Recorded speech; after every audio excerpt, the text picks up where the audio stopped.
देखो बच्चों, अब मैं कुछ क्वेश्चंस आपको कराऊंगा। Example on loop law, examples on loop law, ये मैं आपको बताऊंगा। देखें इसमें अच्छा, इस पिछले वाले आर्टिकल में एक पॉइंट आपको बताना है मेरे को कि ये जो इक्वेशंस अलग अलग लूप की आई थी, इसमें आपको खुद समझना है कि वेरिएबल कितने हैं। समझे? आपको वो ये बोलेगा कि सर्किट एक्चुअल में क्या है। ये सर्किट है,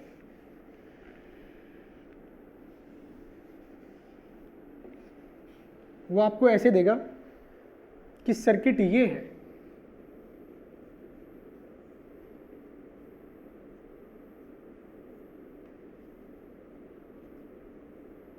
C1 C2 अनचार्ज्ड कैपेसिटर हैं, E1 E2 दो बैटरी हैं।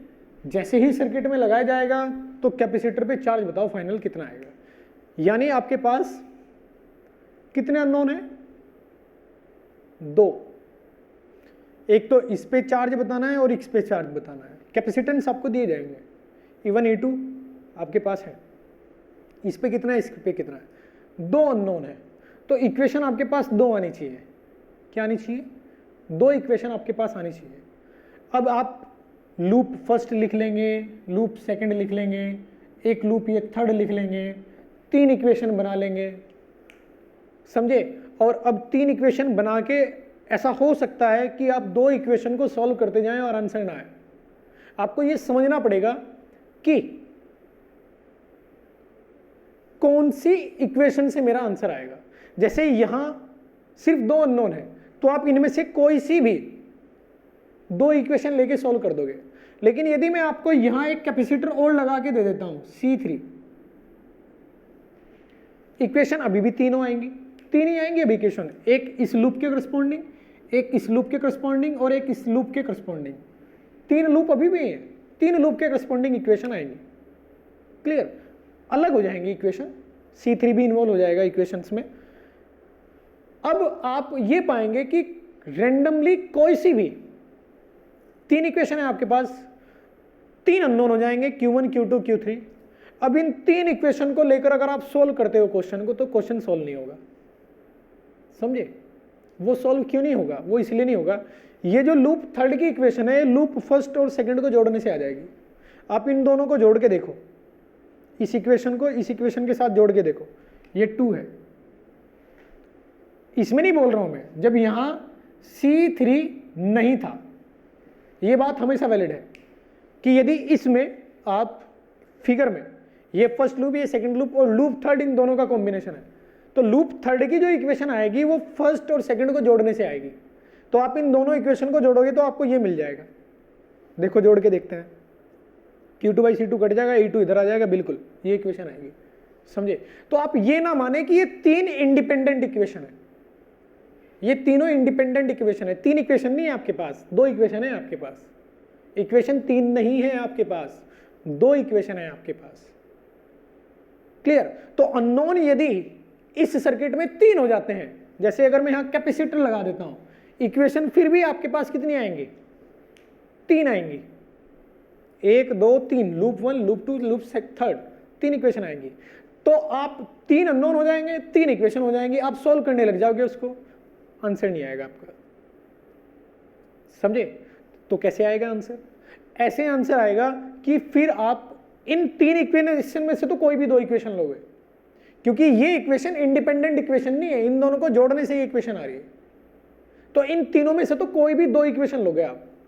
फर्स्ट और सेकंड वाली मान लेते हैं मैंने ले ली सोल्व करने के लिए। अब थर्ड इंडिपेंडेंट, ये दोनों इंडिपेंडेंट इक्वेशन है, इनमें से कोई भी दो लोगे आप तो इंडिपेंडेंट इक्वेशन ही आएगी। क्लियर? तो अगर मैं ये दोनों चूज कर लेता हूं, ये तो इंडिपेंडेंट है, तो अब मुझे थर्ड, तीसरी इंडिपेंडेंट इक्वेशन चाहिए। वो कैसे चाहिए? वो ऐसे मिलेगी कि आप इसमें जंक्शन लॉ लगा दो। इस पॉइंट पे क्या लिखोगे आप? इधर से आने वाला चार्ज बराबर इधर से जाने वाला चार्ज। फिर वो तीसरी इक्वेशन आप डिफरेंट इक्वेशन यूज करोगे और आंसर आएगा। समझे? देखो मैं एग्जांपल लेके आपको बात समझाता हूं। 1 यहां मैं ले लेता हूं 10 फैरेड, 10 फैरेड, 5 फैरेड,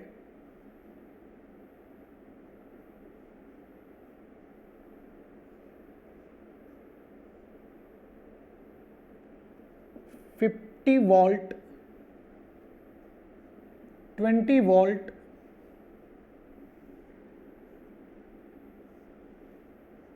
ये आपको मैंने सर्किट दिया।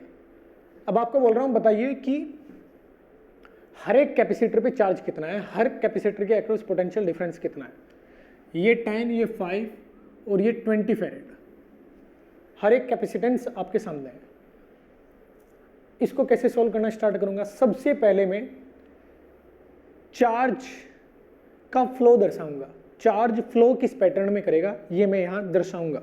कैसे? ऐसे मान लेते हैं कि यहां से Q चार्ज निकलता है, तो वो Q ऐसे जाएगा, इस प्लेट पे जाएगा तो यहाँ प्लस आ जाएगा या माइनस आ जाएगा, फिर ऐसे जाएगा। अब ये Q चार्ज यहां से डिवाइड हो जाएगा। इसके पास दो रास्ते हैं, एक पोर्शन नीचे Q1 और एक पोर्शन इधर Q2। कहीं भी मान सकते हैं आप, इसको Q2 मान सकते हैं, इसको Q1 मान सकते हैं, कोई फर्क नहीं पड़ेगा। अब आप बोलोगे कि यहाँ पॉजिटिव आ जाएगा, यहाँ निगेटिव आ जाएगा, इस पे पॉजिटिव आ जाएगा, इस पे निगेटिव आ जाएगा, इस पे चार्ज Q1 होगा, इस पे चार्ज Q2 होगा। अब Q2 चार्ज इधर से निकलेगा और इधर से आते हुए ऐसे Q1 चार्ज बैटरी से होते हुए ऐसे यहाँ Q1 आएगा और यहाँ Q2 आएगा। दोनों यहाँ इस पॉइंट पर मिलके Q बन जाएंगे और फिर दोबारा Q चार्ज इस बैटरी में एंटर कर जाएगा। इस तरीके से आप चार्ज का फ्लो दर्शाओगे। इसके बाद आप लूप फर्स्ट लिखोगे, इसके बाद लूप सेकंड लिखोगे और ये लूप थर्ड लिखोगे। लूप फर्स्ट की इक्वेशन क्या आएगी लिख लेते हैं, कहीं से भी चल सकते हो आप। लूप फर्स्ट में मान लेते हैं यहाँ से चलना स्टार्ट करते हैं, यहाँ से यहाँ पॉजिटिव से निगेटिव, तो -10 बाय चार्ज कितना है इस पे Q चार्ज है तो Q/10 आएगा। क्या आएगा? Q/10। Q/10 आएगा निगेटिव। अब यहाँ से यहाँ आने के बाद इस पे आता हूँ, -Q2/5 आएगा, यहाँ आ चुके हैं, प्लस आएगा 50 वोल्ट। अब यहाँ आ चुके हैं, यहाँ आने का मतलब यहाँ आ चुके हैं, तो लूप कंप्लीट हो चुका है। अलजेब्रिक समेशन 0 के बराबर आ जाएगा। ये आएगा लूप फर्स्ट इक्वेशन। अब लूप सेकंड की बात कर लेते हैं ये, फिर यहाँ से चलते हैं, कहीं से भी चल सकते हो। -Q1/20, यहाँ से यहाँ -20, पॉजिटिव से निगेटिव, ये पॉजिटिव प्लेट, ये निगेटिव प्लेट, पॉजिटिव से निगेटिव आ रहा हूँ, -20। अब ऐसे आया, अब यहाँ जाऊँगा, निगेटिव से पॉजिटिव जा रहा हूँ, कितना चार्ज है प्लस Q2/5, यहाँ आ चुका हूँ। यहाँ आने का मतलब यहाँ आना, कोई भी कंपोनेंट नहीं है, ऐसे जाके यहाँ जाऊँगा, इसका मतलब लूप कंप्लीट हो चुका है 0। ये आएगा लूप सेकंड। अब लूप थर्ड की बात कर लेते हैं। लूप थर्ड में क्या आएगा? कहीं से भी स्टार्ट करो, यहाँ से स्टार्ट कर लेता हूँ। क्या आएगा? -Q/10, यहाँ आ चुका हूँ, -Q1/5, नहीं 20 है, ये 20 है, यहाँ आ चुके हैं -20, ऐसे ही सीधा जाऊँगा, प्लस 50, दोबारा फिर यहाँ आ चुका हूँ, बराबर 0। Loop third. अब आपको ये लगेगा कि मेरे पास 3 इक्वेशन है, लेकिन ये 3 इक्वेशन अलग अलग नहीं है। आप इन दोनों को जोड़ोगे तो इसके बराबर आएगा। जोड़ के देख लो, इन दोनों इक्वेशन को जोड़ोगे तो ये इक्वेशन आ जाएगी। तो 3 इंडिपेंडेंट इक्वेशन नहीं है आपके पास। अननोन कितने हैं? Q, Q1, Q2, 3 अननोन है आपके पास, तो 3 इंडिपेंडेंट इक्वेशन होना अनिवार्य है। तो वो तीसरी इक्वेशन आएगी जंक्शन लॉ से। ये कौन सा था? Loop law. By loop law, loop law से आपने ये इक्वेशंस लिखी। अब by junction law, by junction law. अब जंक्शन कहाँ है? ये J1 और ये J2, किसी पे भी लगा दो, एट J1 आने वाला चार्ज Q, जाने वाला चार्ज -Q1 -Q2 बराबर 0। तो यानी Q बराबर क्या आया? Q1 + Q2। ये है थर्ड इंडिपेंडेंट इक्वेशन। आप इन तीन में से कोई भी दो इक्वेशन लेना और एक ये इक्वेशन लेना, तब सोल्व करना स्टार्ट करना, तब आपका आंसर आएगा, वरना आपका आंसर नहीं आएगा। समझे? ये चीज थी वो जो मैं आपको बताना चाहता था। क्लियर? अब ये क्या है? मैथमेटिकल प्रॉब्लम है, इसमें से कोई भी आप लूप फर्स्ट लूप सेकंड ये दो इक्वेशन लो, ये इक्वेशन लो, सोल्व करो, आंसर आ जाएगा आपका। समझे? देखो कैसे सोल्व करेंगे। एक एग्जाम्पल लिया है मैंने, इस एग्जाम्पल में कितने लूप है? इस एग्जाम्पल में कितने लूप है? एक तो ये लूप 1 और एक ये लूप 2 और एक ये लूप 3 लूप है। ये बात मैं आपको बता चुका हूं कि तीनों लूप के लिए इक्वेशन लिखना जरूरी नहीं है, क्योंकि वो तीनों इंडिपेंडेंट इक्वेशंस नहीं आएंगी, क्योंकि इन दोनों लूप को मिलाकर ही तीसरा लूप बन रहा है। ये दोनों लूप मिलाऊंगा तो ही तीसरा लूप बनेगा। समझे? तो दोनों लूप से इक्वेशन लिख लेते हैं। किरचॉफ लॉ से सॉल्व करता हूं मैं इसको। पहले ऐसा जरूरी नहीं है कि आप किरचॉफ लॉ से ही क्वेश्चन सॉल्व करें। आपके दिमाग में जितनी भी टेक्निक है, उन सभी टेक्निक से कम समय में किस टेक्निक से आंसर आएगा उसको यूज करो और आंसर बताओ कम से कम समय में। वो कभी नहीं बोलेगा कि इस टेक्निक का इस्तेमाल करते हुए आंसर बताइए, कभी नहीं बोलेगा वो ऐसे। समझे? क्लियर? तो मैं आपको जो मेरे दिमाग में स्मार्ट मेथड है इसको सोल्व करने का, वो भी मैं आपको बताऊंगा। पहले किरचॉफ लॉ बता देता हूँ। किरचॉफ लॉ से कैसे सोल्व करूंगा इसको मैं? बाय पहले लगाऊंगा लूप लॉ। लूप लॉ लगाने से पहले हमें क्या दर्शाना होता है? हमें दर्शाना होता है चार्ज फ्लो पैटर्न। किस तरीके से चार्ज फ्लो करेगा। मान लेते हैं क्यू यहाँ से निकलेगा तो प्लस इधर आएगा, माइनस इस पे आएगा, यहाँ क्यू चार्ज आ जाएगा इस कैपेसिटर पे, तो क्यू ऐसे आगे जाएगा, पॉजिटिव प्लेट में एंटर करेगा, माइनस से बाहर निकलेगा ऐसे। अब इसके पास दो रास्ते हैं। मान लेते हैं Q1 ऊपर गया और Q2 इधर गया। Q1 ऊपर गया तो इस पर क्या आएगा? प्लस, क्योंकि प्लस में एंटर करेगा। जिस प्लेट में चार्ज एंटर करता है पॉजिटिव रहेगी वो। अब इसमें यहाँ ऐसे Q1 निकलेगा, ऐसे ऐसे, यहाँ प्लस Q2 माइनस Q2, इस पे आ जाएगा Q2, फिर ऐसे निकलेगा Q2, तो यहाँ से Q1 और यहाँ से Q2 निकल के ऐसे जब इसमें एंटर करेगा तो क्या बन जाएगा? Q। इस प्रकार से आते हुए इस बैटरी से Q निकला था, इसमें Q ही एंटर कर जाएगा। बैटरी से जितना चार्ज आप निकालोगे बैटरी में उतना ही चार्ज एंटर कराने की ज़रूरत होती है। तो अब मैं फॉर लूप फर्स्ट की बात कर रहा हूं। लूप फर्स्ट में यहां से यहां प्लस 100, इस पॉइंट से इस पॉइंट पे प्लस 100, फिर यहां से यहां माइनस Q/5 यहां आ चुका हूं, फिर यहां माइनस Q2/10, अब यहां आ चुका हूं। यहां आने का मतलब ये इस पॉइंट पे बराबर 0, लूप कंप्लीट हो चुका है। फॉर लूप सेकंड के लिए यहां से चलते हैं, यहां से यहां -50, यहां से यहां प्लस Q2/10, यहां से यहां माइनस Q1/15 बराबर 0, लूप कंप्लीट हो चुका है। यहां से यहां, यहां से यहां और यहां से यहां। क्लियर? लूप थर्ड की लिखने की जरूरत नहीं है। अब 3 अननोन है, Q, Q1, Q2, 3 अननोन। तो अब मैं क्या करूंगा, ये एक जंक्शन है, इस पे क्या लगा दें? जंक्शन लो।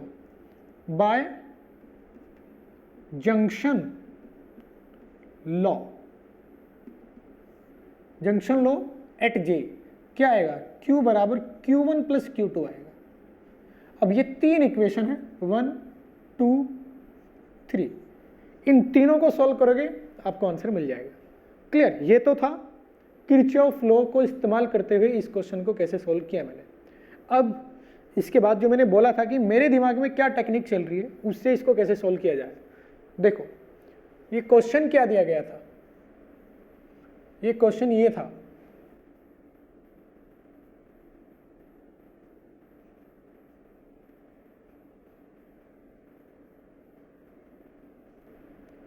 5 फैरेड, 15 फैरेड, 10 फैरेड, 50 वोल्ट,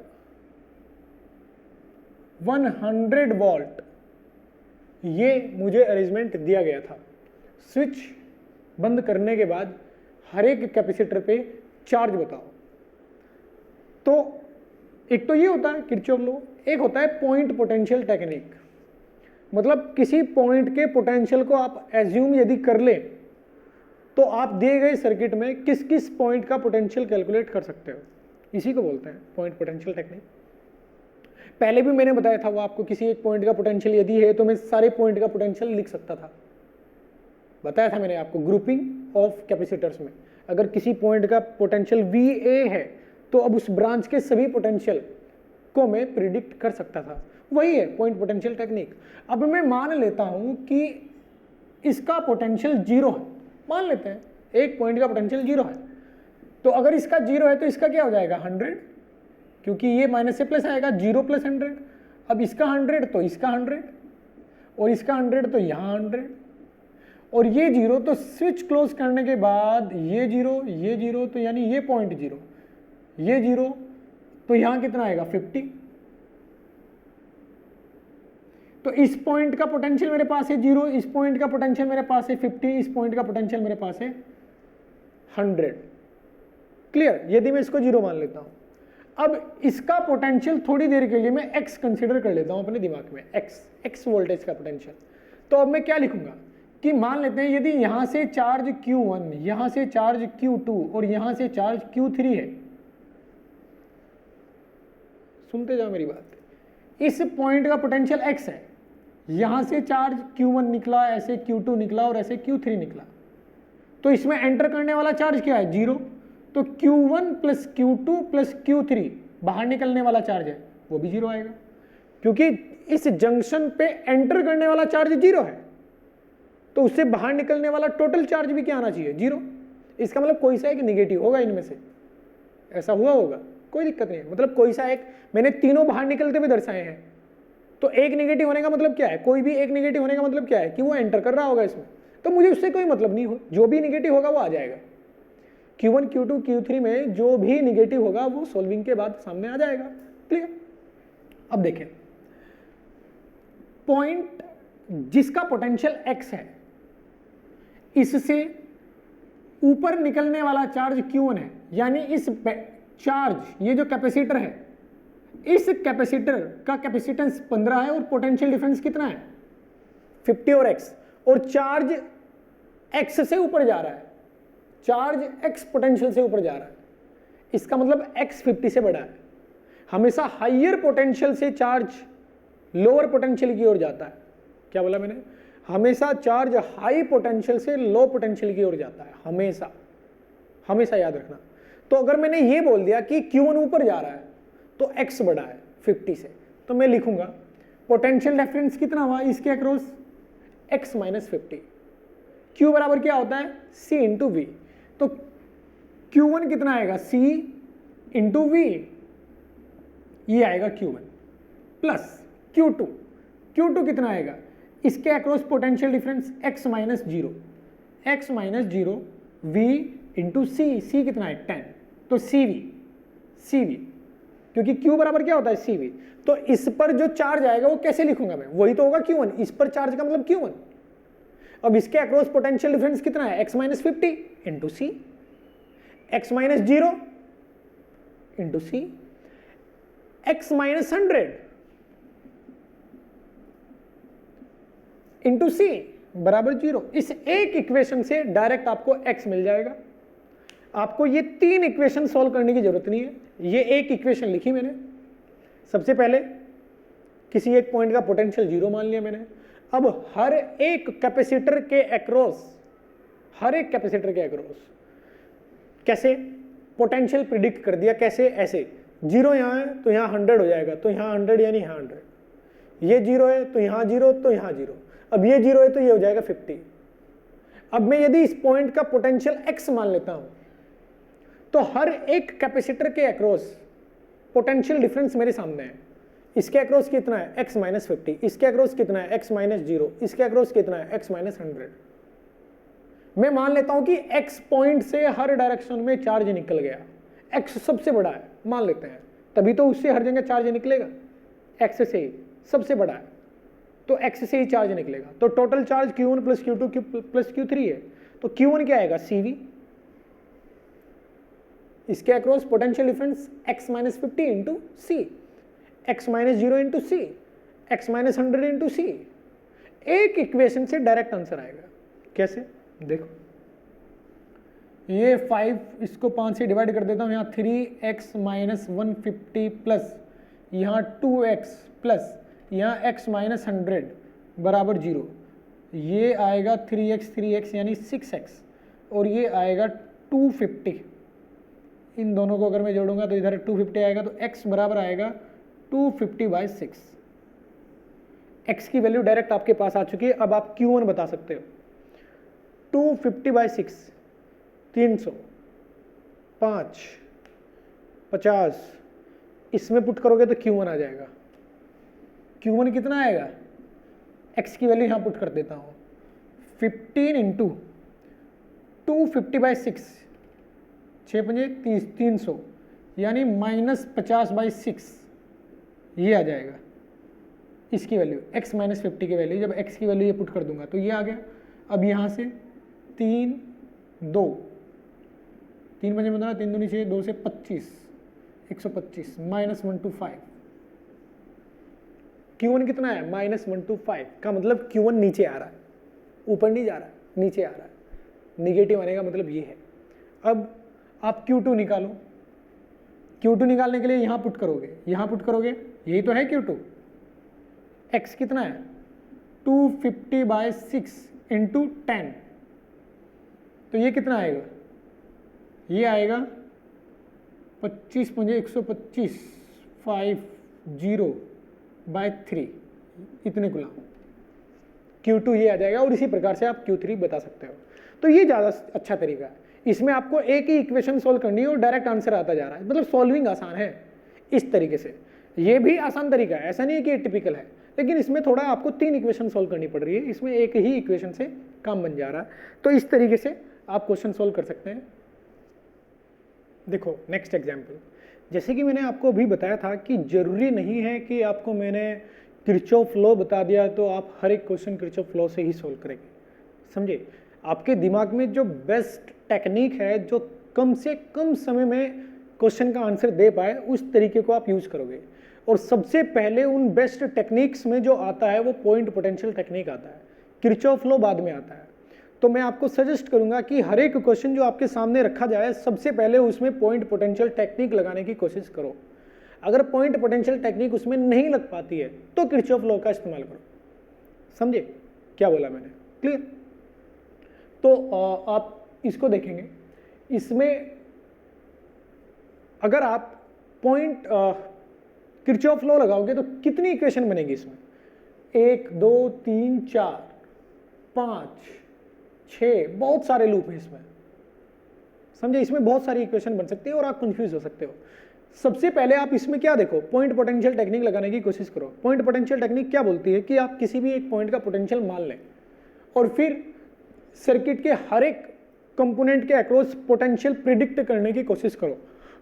समझे, जैसे मैं इस पॉइंट का पोटेंशियल 0 मान लेता हूं, तो अब इस पॉइंट का पोटेंशियल 0 हो जाएगा, 0 हो जाएगा, 0 हो जाएगा, 0, क्योंकि एक कंडक्टिंग वायर है, तो यहां भी क्या आ जाएगा 0, यहां भी क्या आ जाएगा 0। अब इस पॉइंट का यदि 0 है तो इसका क्या आएगा, -50 आएगा। इसका कितना आएगा, इसका -50, तो इसका -70 आएगा, 75 घट जाएगा।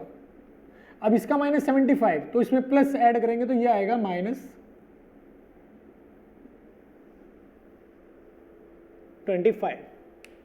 ये आएगा -25। अब -25 है यदि ये, क्लियर? तो इसको मैंने थोड़ा गलत लिख दिया, इसको मुझे सही लिखना चाहिए, ये आ जाएगा 25, ये मुझे है 25 लिखना चाहिए था, 25 वोल्ट, वरना ये वैलिड ही नहीं हो पाएगा। ऐसा नहीं है कि आप अपनी मर्जी से कुछ भी सर्किट बना देंगे, वैलिड होना जरूरी है सर्किट, क्लियर? तो यहाँ मुझे 25 लिखना पड़ेगा। अब इसमें ये 0 आ जाएगा, देखो ये -25 है तो 25 ऐड करके 0 आ जाएगा, अब ये सर्किट सही है, ये 25 वोल्ट है। जो मैंने 100 वोल्ट लिखा था 100 नहीं लिखना जाएगा, वहाँ लिखा जाएगा 25 वोल्ट, तभी ये क्वेश्चन सही हो पाएगा। तो अब मैंने क्या किया, पॉइंट पोटेंशियल टेक्निक से हर कैपेसिटर के अक्रॉस क्या प्रिडिक्ट कर दिया, पोटेंशियल डिफरेंस। इसके अक्रॉस कितना है 25, इसके अक्रॉस 75, इसके अक्रॉस 50। हायर पोटेंशियल ये है, समझे? तो यानी इधर प्लस आएगा और ऊपर क्या आएगा, माइनस आएगा, क्योंकि वो लोअर पोटेंशियल है, निगेटिव है ऊपर वाला। तो यदि आप इसके अक्रॉस पोटेंशियल इस पर चार्ज प्रिडिक्ट करना चाहते हैं Q1, इस पे Q2, इस पे Q3 प्रिडिक्ट करना चाहते हैं, तो डायरेक्ट लिख सकते हो Q1 क्या आएगा, CV, C कितना है 5, पोटेंशियल डिफरेंस कितना है 25, कितना आएगा 125 कूलम। और 125 कूलम में पोलैरिटी क्या आएगी, नीचे वाली प्लेट पॉजिटिव, ऊपर वाली प्लेट नेगेटिव। ऐसे ही Q2 क्या आएगा 2C इंटू V कितना है 75, V क्या होता है पोटेंशियल डिफरेंस, Q बराबर CV, capacitance into potential difference. तो ये कितना आएगा 150, ऊपर वाला निगेटिव नीचे वाला पॉजिटिव। ऐसे ही Q3 क्या आएगा C इंटू पोटेंशियल डिफरेंस 50, ये कितना आएगा 500 कूलम, ऊपर निगेटिव नीचे पॉजिटिव। तो आप डायरेक्टली देखो, डायरेक्ट आंसर पे कमेंट कर रहे हो आप पॉइंट पोटेंशियल टेक्निक से। और अगर आप इसको किरचॉफ लॉ से सॉल्व करना चाहेंगे तो बेटा आपको इक्वेशन बनानी पड़ेंगे और उनको सॉल्व करना पड़ेगा, तब जाके आप आंसर तक पहुंच पाओगे। तो आप ये हमेशा याद रखेंगे कि जब कभी भी आपको सर्किट दिया जाए सॉल्विंग के लिए, तो सबसे पहले उसमें पॉइंट पोटेंशियल टेक्निक लगाने की कोशिश करें। पॉइंट पोटेंशियल टेक्निक क्या बोलती है कि आप किसी एक पॉइंट का पोटेंशियल मान लें और सर्किट में जितने भी कंपोनेंट दिए गए हैं उनके अक्रॉस अब प्रिडिक्ट करने की कोशिश करें। क्या प्रिडिक्ट करने की, पोटेंशियल प्रिडिक्ट करने की कोशिश करें। ऐसा जरूरी नहीं है कि आप हर एक सर्किट में पॉइंट पोटेंशियल टेक्निक अप्लाई कर पाएं, ऐसा जरूरी नहीं है। जैसे कि यदि मैं आपको यहां एक कैपेसिटर इसमें भी लगा देता तो अब पॉइंट पोटेंशियल टेक्निक से ये क्वेश्चन सोल्व नहीं हो पाएगा, क्योंकि आप यहां तक 0 लिख पाओगे, इसके बारे में आप कमेंट नहीं कर पाओगे, समझे? यहां 0 लिख दोगे, यहां तक आप आ जाओगे, हाँ बिल्कुल, तब भी कर सकते हो आप। अगर मैं यहां से ये कैपेसिटेंस लगा देता हूं तब भी आप इसको पॉइंट पोटेंशियल से कर सकते हो। एक लगा देता हूं यहां, अभी भी क्या हो जाएगा, ये सब 0 हो जाएंगे, ये 0 हो जाएगा, आप यहां तक आ जाओगे, ये 0 हो जाएगा। अगर ये 25 है तो ये 0 हो जाएगा, ये अभी भी सोल्व कर सकते हो। लेकिन यदि मैं यहां भी लगा देता हूं, दोनों में, इधर भी और इधर भी लगा देता हूं, दोनों में कैपेसिटेंस लगा देता हूं C1 C2, अब सोल्व नहीं कर पाओगे आप इसको। अब ये पॉइंट पोटेंशियल टेक्निक से सोल्व नहीं हो पाएगा, क्योंकि अब आप ये तो 0 लिख दोगे, यहां नहीं जा पाओगे। इसका पोटेंशियल क्या आएगा ये कमेंट नहीं कर सकते आप। अब अगर यहां और यहां दोनों लगा देता हूं, पहला क्वेश्चन क्या था, ये था,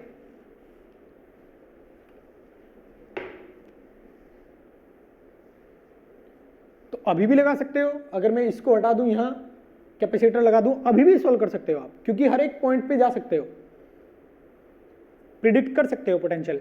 लेकिन यदि दोनों साइड लगा दो तो आप इसको सोल्व नहीं कर पाओगे पॉइंट पोटेंशियल टेक्निक से। अब ये क्वेश्चन आपको किरचॉफ लॉ से ही सोल्व करना पड़ेगा। समझे मेरी बात, किस तरीके से पॉइंट पोटेंशियल टेक्निक यूज की जाती है, ये मैंने आपको बताया। अब आप जो क्वेश्चन सोल्व करेंगे वो ये होगा, आपका होमवर्क है ये, वो क्या है देखो,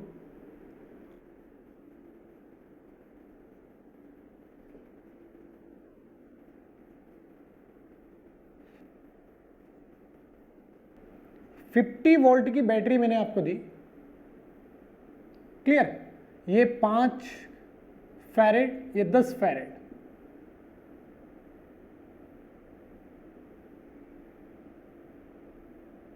एक यहां भी है, और ये 2 फैरेड, तो ये 4 फैरेड, और ये है 6 फैरेड। आपको बताना है चार्ज ऑन एवरी कैपेसिटर, हर एक कैपेसिटर पे चार्ज कितना है, चार्ज ऑन एवरी कैपेसिटर, ये आपको बताना है इस स्विच को क्लोज करने के बाद। ये आपका होमवर्क है, क्लियर? मैं इसके बारे में पहले भी आपको बता चुका हूं कि ये कैसे सॉल्व किया जाता है, ये अरेंजमेंट। तो ये आपका होमवर्क रहेगा, ओके।